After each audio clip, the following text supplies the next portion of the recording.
Hindi biro at isa sa pinakamahirap na pasan ng mga Pinoy fighter ang pagdayo at pagharap sa baluarte ng kalaban. Bukod sa malayo ko na sa mga mahal mo sa buhay, ay lugi ang bilang sa daliring team nyo pagdating sa cheering, sigawan na nagbibigay lakas loob, gana at pantanggal ka ba sa isang fighter na kung minsan pa nga ay wala ka ng ibang maririnig kundi ang pangalan lang ng iyong kalaban sa lakas ng sigawan at cheer ng kanyang mga kababayan. Tapusin! Tapusin! Tapusin! Tapusin! Tapusin!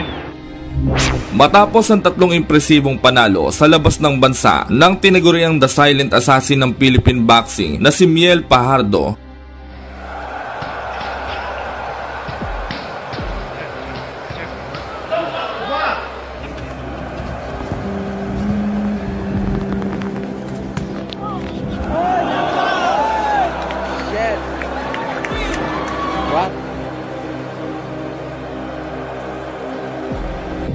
tatlong taon lamang ang nakalipas. Muli itong umalis ng bansa at nagtungo sa bansang Dubai upang muling dumayo sa ika-4 na pagkakataon sa kanyang ika-11 laban para sagupain ang Noy undefeated na bata at kababayan ng isa sa boxing legend, Marcos Maidana, na walang iba kundi si Agustin Mauro Gauto alias El Avion, na ang ibig sabihin ay eroplano na ang lipad ay paurong na pasalungat sa hanging habagat. Sa laban na ito mga kaibigan ay hindi binibigyang importansya ng kampo ng undefeated Argentinian fighter ang ating kababayan, pagkus ay nakatundaw ang kanilang mga sarili sa isang future major world title bout na sa madaling sabi ay minamahina, winawalang kwentang kalaban at patabang bulating kalabaw lamang sa kartada ang tingin ng mga ito sa Pinoy fighter. Ngunit hindi rin naman natin masisisi ang corned beef fighter na ito mga kaibigan, dahil may kabigatan din naman talaga ang kamon nito pagdating sa laban na kapag tinamaan ka ay mahiya mo binato ka ng solid sa ulo ng pinakamalaking delata ng corned beef 90. Sa katunayan niyan mga kaibigan, sa 17 panalo nitong Argentinian fighter na ito ay 5 lamang ang maswerteng nakatawid hanggang round 12 at 4 na boksingero lang naman sa huling laban niya ang kanyang brutal na tinapos sa loob lamang ng 2 round.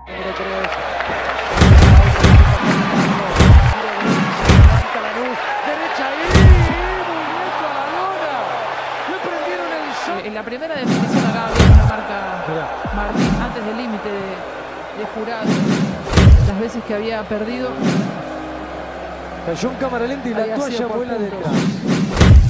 Se apuró el rincón. Kaya naman hindi katakatakang sa edad lamang na 21 ay naging isang world title holder na din ang Argentinian fighter na ito. Kabilang na dyan ang South American Flyweight title, WBO Light Flyweight title, IBF Youth Flyweight title at WBO International Light Flyweight title. Idineklara pa ng WBO bilang top 3 na pinakamagaling na flyweight fighter sa buong mundo, pang-7 naman sa WBA at pang-4 sa IBF. Kaya naman sa mga panalo at achievement ng corned beef fighter na ito ay naging mataas sa kumpiyansa at ang tingin nito sa kanyang sarili. Kaya ganun na lamang kung i-bypass niya ang kababayan nating Pinoy fighter na ang hindi niya alam ay ito pala ang fighter na magbibigay dilim sa kanyang daang tinatahak patungo sa kanyang mga pangarap. Mahalimuyak na simoy ng hangin, ika-26 ng Marso taong 2022, tumungo ang tubong Agusan del Rosario sa Dubai upang harapin ang undefeated na si Agustin Mauro Gauto. Tune-up fight daw ito kung ituring ng corned beef 19 fighter para sa susunod niyang mas malaki pang laban na talaga namang nakakabastos para sa ating fighter. Ginanap ang laban sa Duty Free Tennis Stadium sa Dubai. May kartada noong 17 panalo, 12 ay tinapos sa pamamagitan ng knockout at walang talsik ng anumang talo ang Argentinian fighter na ito. Samantalang ang Pinoy fighter naman ay may 7 panalo, 6 ay tinapos sa pamamagitan ng knockout, 2 tabla at 1 talo lamang. Sa mismong laban, paglabas pa lamang ng corned beef fighter ay mahiya mo rockstar ito na papalabas ng kokon para mag-concert. Talaga namang ganado at ang ganda ng tugtugan. Samantalang ang Pinoy ay parang si Mark na tahimik lang. Kung maglakad, wala man lang pa sound effect at walang kabuhay-buhay. Pero saan kayo mga kaibigan? May dalang pang mukbang yung kasama niya, nakalagay pa sa balde. Mukhang magsasamyup at mag-aali wings. Samantala, sumideline naman ang utol ni Mr. Clean sa laban. Siya ang kinuhang announcer sa laban eh. Sobrang kintab ng ulo nito mga kaibigan. Wow, glass skin na mahiya mo binunot ng bunot na singlaki ng batya. Pwede ka nang manalamin eh. Pasintabi lang po sa mga viewers nating kalbo dyan ha. Anyway, may advantage naman yan eh. Di ka babalakubakin, kukutuhin at menos ka na sa conditioner at shampoo. Yun nga lang, lalakas ka sa safeguard at lotion kasi yung hilamos at lotion mo hanggang bunbunan.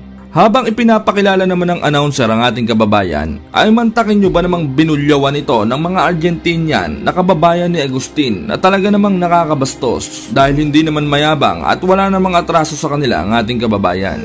Ismael Fajardo! Pasalamat sila hindi sumama yung mga kapitbahay ni Miel na Marites. Kung nagkataon, uulan ng bacon na panty at kamote niyan sa mga audience na bastos at walang galang. Unang round, puro power punch agad ang palitan mga kaibigan. Unang nakasolid ang Mexicano, ngunit makunat ang kababayan nating pinaglihi sa sangkalan at gumaganti ito ng matitinding mga body shot na mahiyamusipa ng kabayong bodybuilder.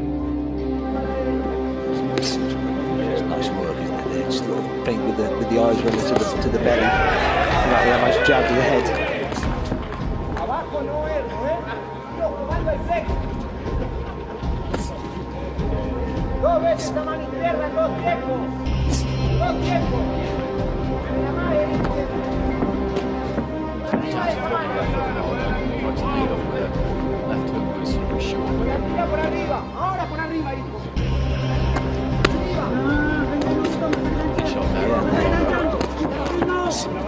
So we've got left hook there, then as well with the second attack. I think he might feel he's hurt him with one of those body shots because he's really getting on him here for Fajardo. To go down to the body again there. And back up to the head, but he was letting his hands go, putting his punches together well.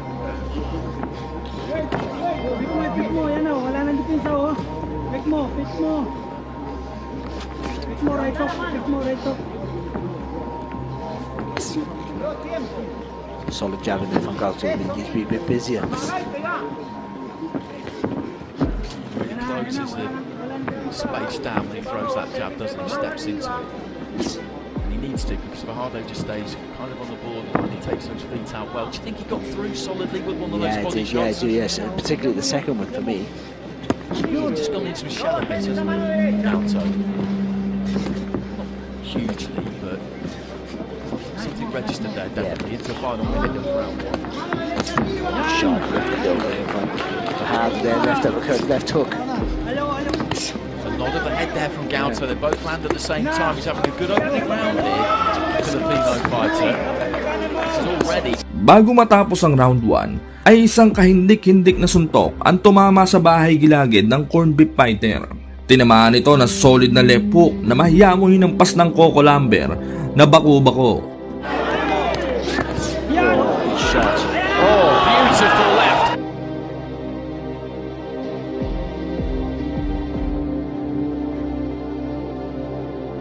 Itinaas pa nito ang kanyang dalawang kamay sa sobrang gulat sa pangyayari na mahiyamo inibabawo ng single na kalabaw. Samantala, nakatayo pa naman ito at naipagpatuloy pa ang laban. Tapos na sana ang laban, ngunit inabutang ng pompyang ng kampana ang Pinoy fighter. Kita naman, sa huling body shot na kung nasundan pa ay siguradong bagsak na ang corned beef fighter.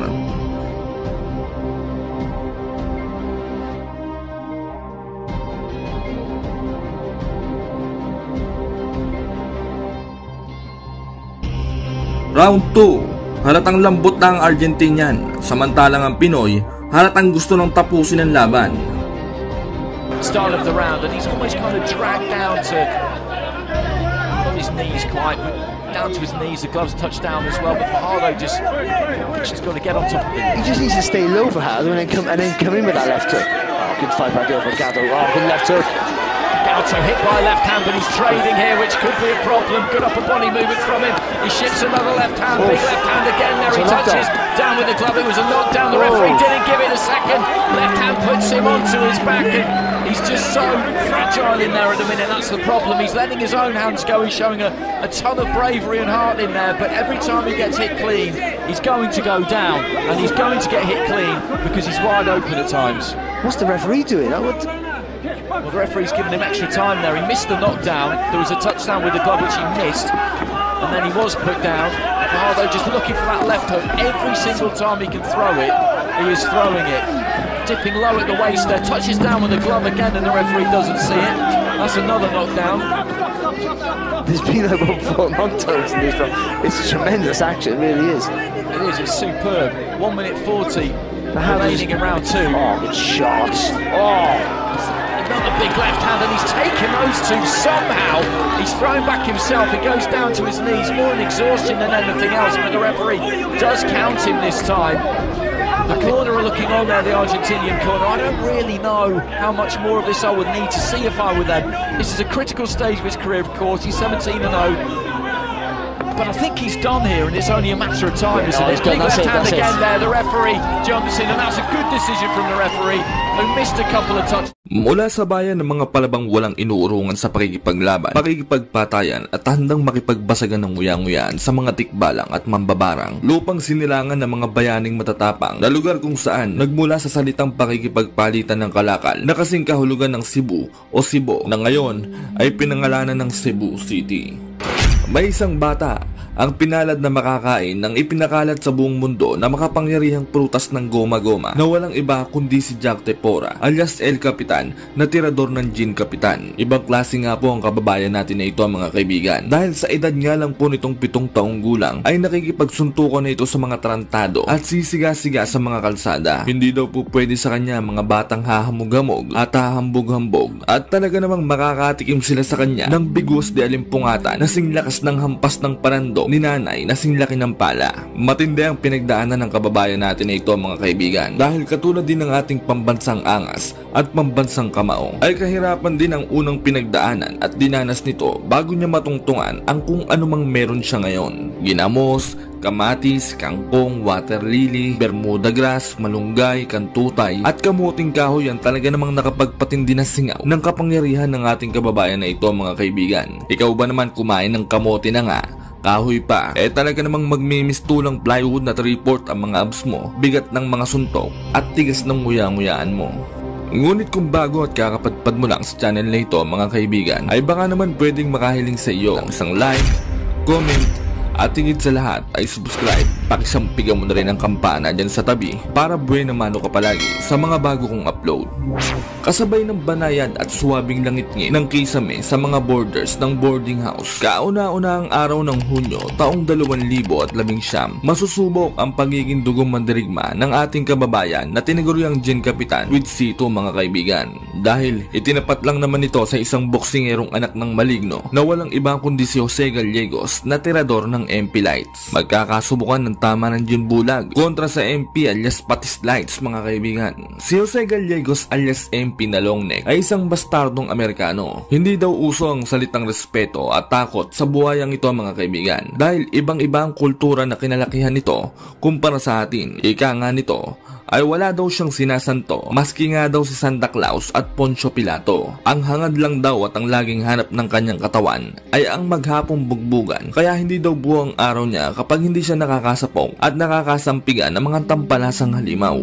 Sa kabila nga po ng pagiging animal nitong Amerikano na ito, mga kaibigan, ay talaga namang may karapatan din naman talagang mag-asal si Raulo tong talbos ng kamoting to, dahil hindi rin naman talaga basta-basta ang mga pinagdaanan nito at talaga namang may kabigatan din ang tusok ng mga kamao nito kapag ito ay dumampi sa iyong internal at external organs. Sa katunayan niya niyan, mga kaibigan, sa 78 pakikipagpatayan niya nito sa ibabaw ng lona sa kanyang amateur career, ay isa nga lang po ang kanyang naging talo at di umano ay may trangkaso, COVID, ketong, bulutong at ubong kabayo pa siya nung araw na yon, kaya natalo siya. Kaya talaga namang pangbihira ang makakapatayan ng kababayan natin na ito, mga kaibigan, at talaga namang delikado. Si Gin Capitan ay may plantsadong kartadang 22 panalo, 18 ay tinapos sa pamamagitan ng brutal na knockout, at 4 nga lang po ang maswerteng nakaraos hanggang round 12 at walang bahid ng anumang klase ng talo. Samantalang ang Amerikano naman ay may 16 na panalo, 12 ay tinapos sa pamamagitan ng knockout at 2 talo lamang. Ginanap ang kanilang bakbakan sa baluarte ng Amerikano sa Soboba San Jacinto Casino, California, USA. Sa mismong laban, nagpahid muna ng sunblock at mayrai ang ating kababayan, mga kaibigan, at uminom ng iskelan. Halatang hangover pa sa gin bulag na may kalamansi. Samantalang ang Amerikano naman ay walang kahang-hangover. Maganda pala talaga ang tama ng MP Lights ng Chaser Milk Tea. Samantala, Ang referee naman sa laban na ito mga kaibigan ay ang nawawalang kapatid ni Mr. Clean sa labas. Pwede nang manalamin ang sarap kuskusan ng paa niyan. Unang round, ang lulutong ng suntok ni Jen Kapitan mga kaibigan. Mahiya mo hinampas ng tsinelas ng lola mong may vulcanized na may pakong bakya Talaga namang naglalago tukan, parang lata ng corned beef 19. When you have to make a business move like Right-hander converted because of admiration for Manny. But more use out of it from the jab to hook. And the hook comes from the blind side. yeah, we right hook right there. Good, but can't lose the composure. There's a shot who is a former world champion of the Philippines and a big straight left frequency, largely in part to the straight lefts. But back comes Gallegos. Gallegos crowding to Porter.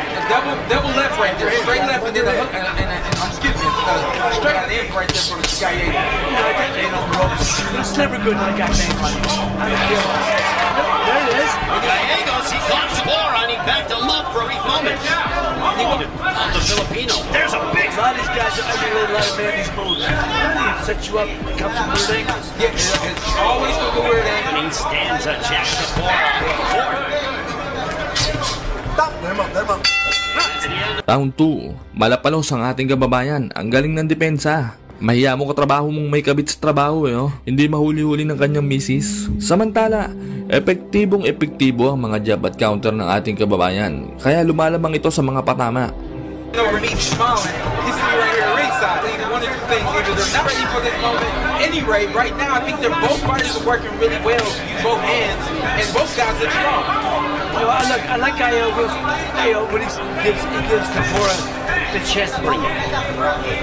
Now we'll play a role in the ring. You've been through from whether Mexico, Philippines, you fight hungry. Shopping right across that thought spark for Gallegos. Tabora willing to exchange at close distance. A big straight left and connect as we near the conclusion of the second. Its destination for Tabora followed by a straight left. The action continuing again. The calling Manny Pacquiao, a straight left. And here's evidence of... Round 3, tinuturuan na ng diskarte ni coach ang ating bida. Suntokin mo sa utak. Tapos puruhin mo yung kidney tsaka esophagus. Tapos kapag nanlalambot na, bunutin mo yung burnek tapos tumbungan mo na. Gallegos has to be like shot. Come out 6 times. But he has had moments. But God, when he sits down, his punches come forward. It's much more effective. A right hook to by Morales varies where he's placing his punches. He's not letting his hands go. You get hooked to your left, push him on the shoulder, touch him in the hip, then let him hands go. Yeah, I agree with that. You slip off with the jab. Right there, Sean, right there. He's got to stay. Don't back up. Even if you get hit with a few shots, keep your hands up, bobbing and weaving, and fire right back. I agree. You got to stay there. Well, there's a big Gallegos. Gallegos shook his head, but we know that is... He's been shaking his head since the Perry when the guy does that, but sometimes no. Don't count a good uppercut. And Tabora has a big straight left. Gallegos in trouble. You never know. Look at the punch. You never know. It is that Filipino power that we are seeing on a Jack Tabora here in round. Right now, one of these guys got to take control after they land a shot like that. Round 4, hinihika ang ating kababayan mga kaibigan. Hindi ata nakayanan ng tama ng gin bulag with calamansi at sito Sabi ng pumas pag di na kaya Samantala, nagsisimula ng kumonekta ang mga kombinasyon ng ating bida dahil sa magandang jab setup nito na mahiya mula tigo ng sintron na gawa sa bulbol ng tikbalang. There it is. Tabora is starting to apply to the fight. Jabs to metal. Gallegos lands the hard left hand and the big right one to Tabora. But Gallegos is still in front of him. Throws a right hook on the temple. And now Gallegos, in that he has to show some signs of life. He's in no danger of being stopped, but I gotta say, I like that right there to the orthodox position, then through some more shots. That has some good shit. And a great heart determination.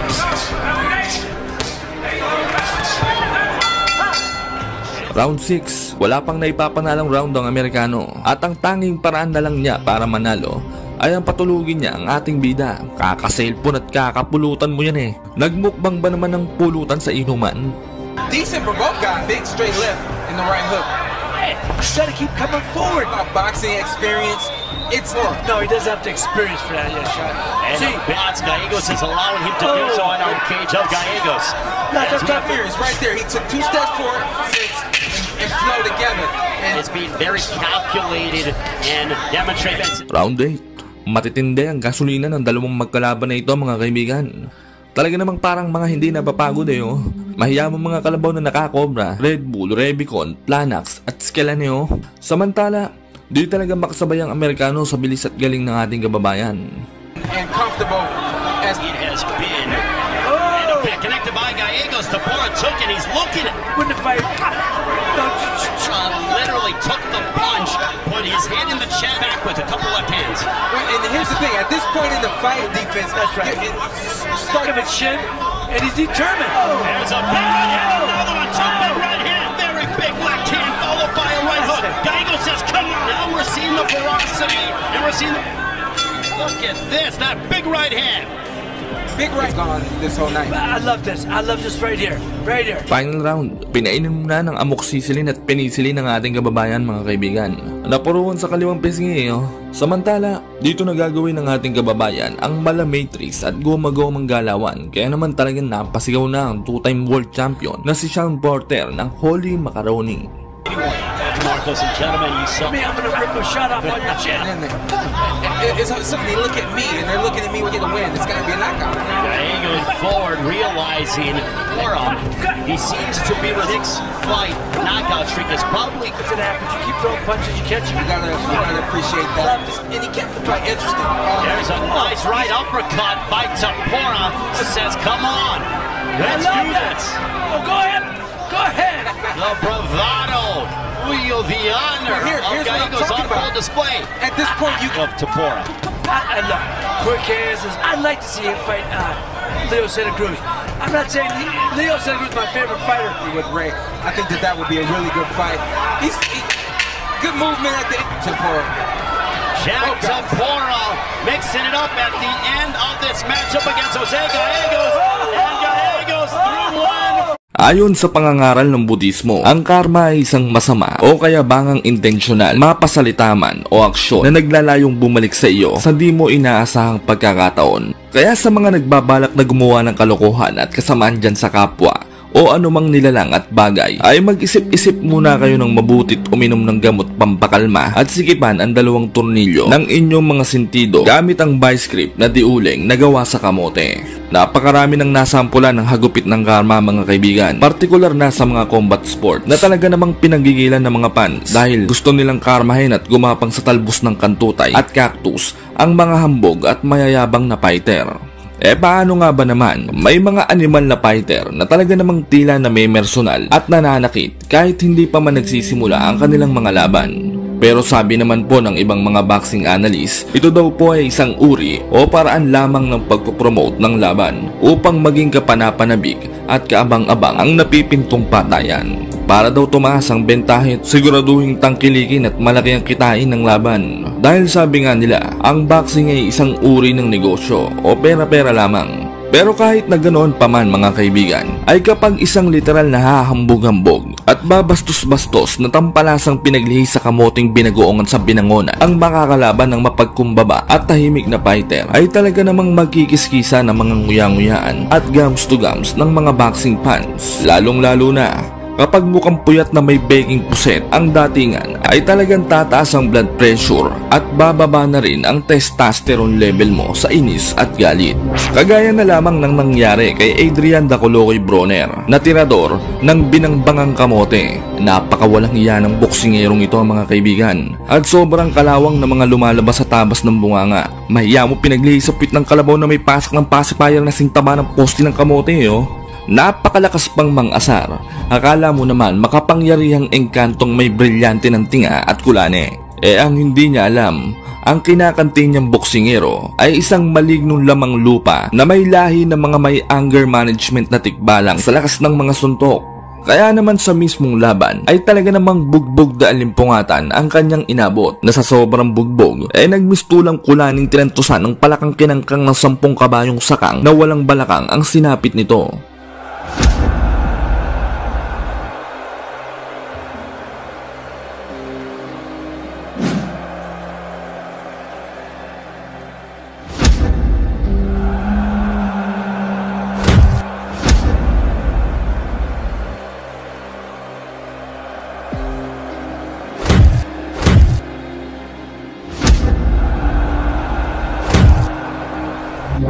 Isa pa nga po sa talaga namang tumatak sa kasaysayan ng listahan ng mga tampanasang winasak ng magiting nating dugong maharlikang Pinoy na nagmula pa sa Maasin City, Southern Leyte, na tinuguri ang prinsipe ng mga sayan sa buong Pilipinas dahil sa simbigat ng isang truck na Emperador Lights na may tenga at buntot na may edits na bigat lang naman ng kamao daw nito, na kapag tumama man sa kahit na anong parte ng pangangatawan ng aswang at tao o miski kapre at duwending bodybuilder na 6-footer, ay talaga namang tulog malala ang aabutin kapag tinamaan ng solid.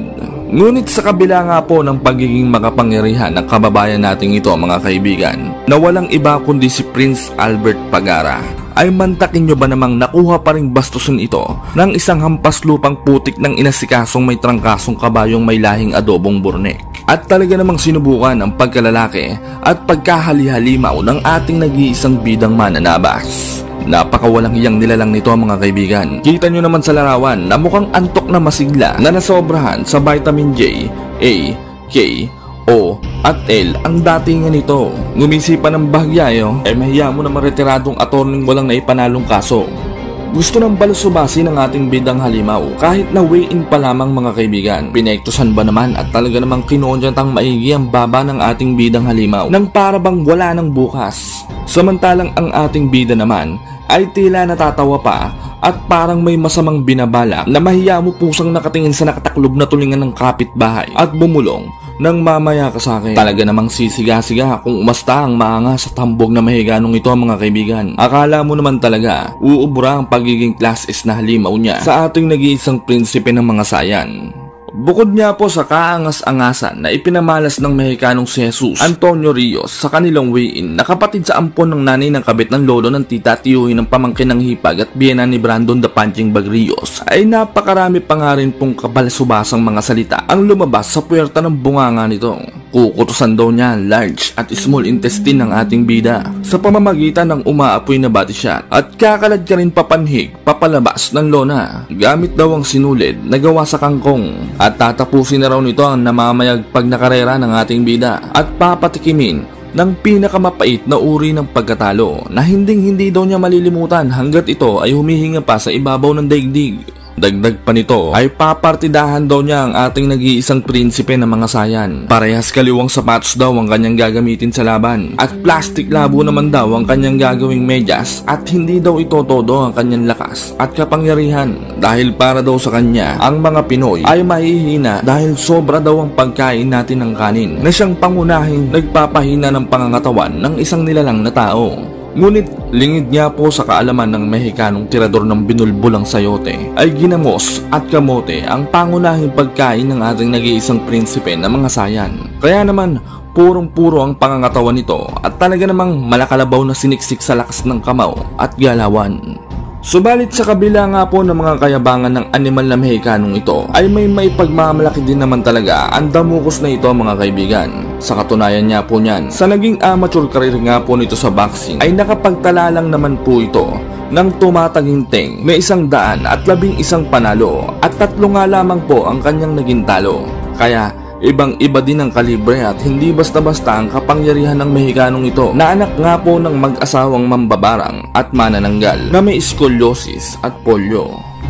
Ginanap ang kanilang laban noong ika-7 ng Agosto taong 2015 sa Dubai World Trade Center, United Arab Emirates. Paglalabanan nila ang titulong hawak ni Rios na IBF Intercontinental Super Bantamweight title. May kartadang 24 na panalo, 18 ay tinapos sa pamamagitan ng brutal na knockout at walang bahid ng anuman talo ang ating bidang halimaw. Samantalang ang anak ng mambabarang naman ay may 31 panalo, 25 ay tinapos sa pamamagitan ng knockout at 3 talo lamang. Bagamat may 3 talo sa kartada, ang halimaw ng mambabarang na ito mga kaibigan ay pangitang-pangita na lamang ito sa experience at quality of position o bigat ng mga nakasagupang hunyangot halimaw. Kaya itinuturing pa rin ng mga boxing analyst at sikat na mga personalidad na heavy underdog ang ating bidang pambato. At sinabi nila na ito na daw po ang magiging kauna-unahang talo nito sa kanyang iniingat-ingatang kartada. Dahil sa mga di po nakakaalam mga kaibigan, ay ito rin niya po ang kauna-unahang beses na dadayo ang ating prinsipe ng mga sayan sa labas ng ating lupang sinilangan. Sa mismong laban, ang labo ng kuha ng video. Grabe, di pa kasi uso iPhone nun eh. Kaya tiis-tiis muna tayo ha. Sayang tuloy, ang ganda pa naman ng mga modelo sa gilid, mga nakasando lang eh oh. Ano kaya mga Friendster niyan? Samantala, serious naman, ay napakaganda ng dance step. Hindi mo malaman kung nagpipiko o sumasayaw eh oh. Talaga naman oh. Minumustra pa ang dalawang kilikili na talaga namang parang inahit na puwet ng biik. Samantala, ang ating bidang halimaw naman ay naka-super saiyan porn agad. Tirik na tirik ang buhok, putok ang kulani ni Rios dyan kapag nadikitan sigurado. Dilawang buhok, dilawang short, terno sa ngipin. Sa unang round, wala nang intro-intro at hinarabas na agad ng ating minahinang bidang halimaw ang mayabang at hambog na Meksikano at talaga namang pinatikim agad ng mga mala-impaktong mga kombinasyon. Sa round din na ito mga kaibigan ay mangyayari na ang kahindik-hindik na pagbagsak ng Meksikanong kontrabida.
Bagamat may kayabangan ding na ipamalas, ay nakakaawa din naman talaga ang sinapit ng Meksikanong ito mga kaibigan sa ating bidang halimaw.